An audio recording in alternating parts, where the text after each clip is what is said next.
Hello there, we are two men in dressing gowns, and today we're going to teach you how to do film stuff on a budget.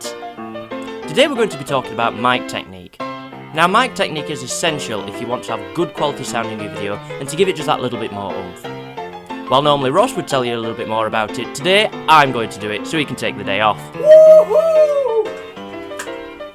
The first step to consider with microphone technique is getting yourself a good quality mic. Even if you have the greatest microphone technique in the world, it won't mean anything if you've recorded it on a potato. If you're on a budget, I'd aim for microphones sold by Audio-Technica, Samsung, CAD or Blue, as their microphones are usually cheap, easy and excellent quality. Make sure you use a pop guard and a stand whenever possible to make it sound consistent and with less chance of popping on your harsh consonants.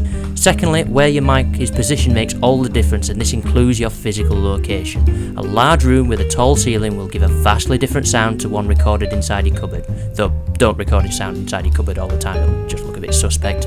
Try and aim for a nice even sound that doesn't have too much echo and it'll make it sound like you're inside a church, and people won't like listening to that.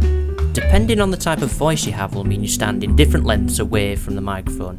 If you have a deep bassy voice, it's always a good idea to get quite close to the microphone, with a good rule of thumb being 2 inches away and with a pop filter in front of it.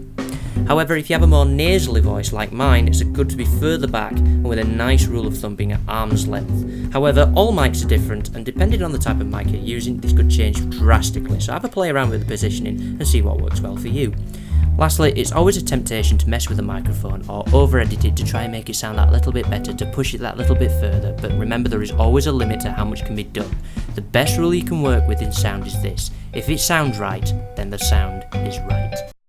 Thank you very much for watching, and until next time, have a very Merry Christmas. Ta-da!